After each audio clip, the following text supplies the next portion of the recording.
اگر نہ بولنا ہو تو صرف سنیں، روحانی فیضان کے لیے، ایمان کی تازگی کے لیے، اپنے نامہ اعمال میں نیکیوں میں اضافہ کرنے کے لیے آپ اس نام کو سنیں اور اس مبارک نام کو سن کر کے اپنے نیکیوں میں اضافہ کریں۔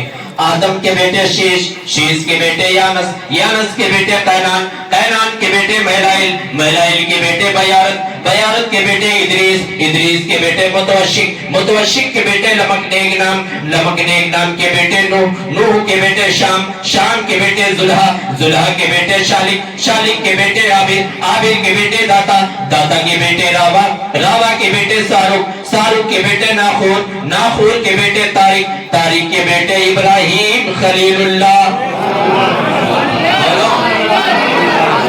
خدا کی مجمع میں ہنگامہ ہو جاتا ہے، آپ اولیاء مسجد میں بیٹھے ہیں، یہاں تو بے جوانوں کو زبان مخدوم پاک عطا کرتے ہیں۔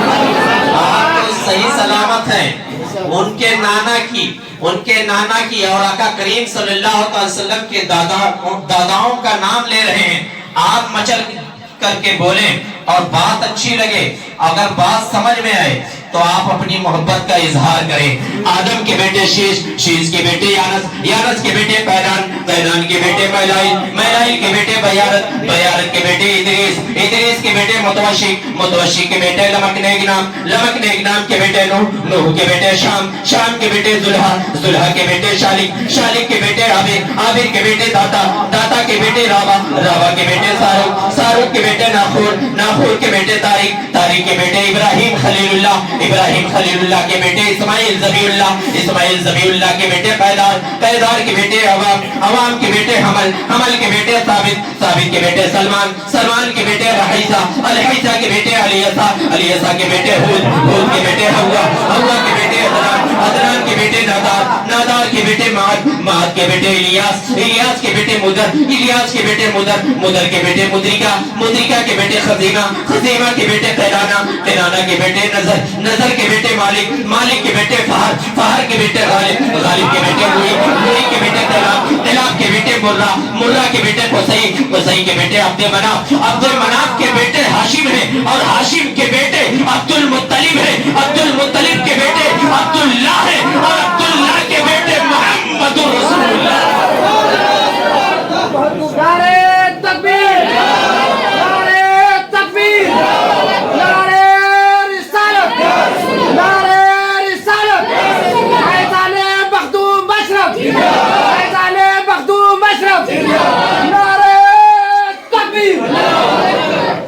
عبداللہ کے بیٹے محمد رسول اللہ۔ قرآن مجید کی آیت کریمہ ہے اور اللہ رب العزت نے جب آئینہ وحدت میں اپنا جمال دیکھا، اپنے نور سے تھوڑا حصہ جدا کیا، اس نور کو حکم دیا کن اے محمد ہو جا۔ نور نے سجدہ کیا، الحمدللہ کہا۔ اللہ رب العزت نے اس نور کے 4 حصے کیے، بعض روایتوں میں ہے کہ اس نور کے 10 حصے کیے۔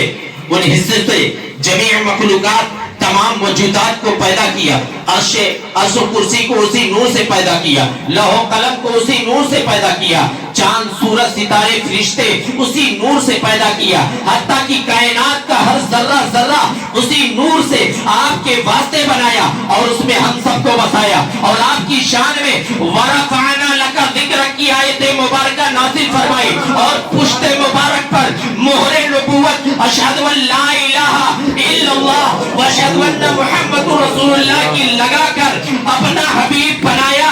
قربان ایسی شان کہ جس کی خوبصورتی کو دیکھ کر رب کو پیار آیا، تو کیوں نہ کسی عاشق رسول کا یہ حال ہو کہ میں سو جاؤں یا مصطفیٰ کہتے کہتے، میں یاد صلی اللہ کہتے کہتے ہوئے سینکڑوں مشکلیں میری آسا فقط ایک، ہوئے سینکڑوں مشکلیں میری آسا فقط ایک صلی علی کہتے کہتے۔ درود پاک پڑھیں، اللہم صلی علی سیدنا مولانا محمد رسول اللہ صلی اللہ تعالی علیہ وسلم۔ وہ رسول تشریف لا رہے ہیں، وہ رسول تشریف لا رہے ہیں۔ میں عالم تصور میں قرآن کی بارگاہ میں عریضہ پیش کیا، اے قرآن تو تو میرے نبی پر نازل ہوا ہے، اے قرآن تو تو مکمل میرے نبی پر ہوا ہے، قرآن میرے نبی کی عظمت بیان کر، تو میرے نبی کی رفعت بیان کر، تو میرے نبی کی بلندی بیان کر۔ تو قرآن کہتا ہے کہ یہی رحمت للعالمین ہے، یہی شفیع المذنبین ہے، یہی وما ارسلناک الا رحمت للعالمین ہے۔ میں نے قرآن کی بارگاہ میں عریضہ پیش کیا، اے قرآن پہچاننا، تو قرآن کہتا ہے بالکل آسان ہے، جو آگ کے انگاروں پر اپنا قدم رکھ دے، آگ گلے گلزار ہو جائے، اسے ابراہیم خلیل اللہ کہتے ہیں، اسے ابراہیم خلیل اللہ کہتے ہیں۔ جو تلوے کو پتھر پر رگڑ دے، پانی نکل آئے، اسے اسماعیل ذبیح اللہ کہتے ہیں۔ اندھے کے آگ پر ہتھیلی رگڑ دے، بینائی آ جائے، اسے عیسیٰ روح اللہ کہتے ہیں۔ اور پتھر پر عصا مار کر پانی نکال دے، اسے موسیٰ کلیم اللہ کہتے ہیں۔ اور انگلیوں کی کھائیوں سے جو چشمہ جاری کر دے، اسے محمد رسول اللہ کہتے ہیں۔ نعرہ تکبیر، نعرہ رسالت، نعرہ رسالت، فیضان مخدوم اشرف، فیضان مخدوم اشرف، نعرہ تکبیر، سبحان اللہ سبحان اللہ۔ وہ رسول تشریف لا رہے ہیں، اور رسول کے آنے سے پہلے جناب عبداللہ کا وصال۔ دوستو غور کریں، رسول تشریف لا رہے ہیں اور رسول کے آنے سے پہلے جناب عبداللہ کا وصال ہوتا ہے۔ میں عالم تصور میں حضور غوث اعظم کی بارگاہ میں عریضہ پیش کیا، عالم تصور میں حضور غریب نواز کی بارگاہ میں عریضہ پیش کیا، محبوب الہی کی بارگاہ میں عریضہ پیش کیا، مخدوم سمنا کی بارگاہ میں عریضہ پیش کیا۔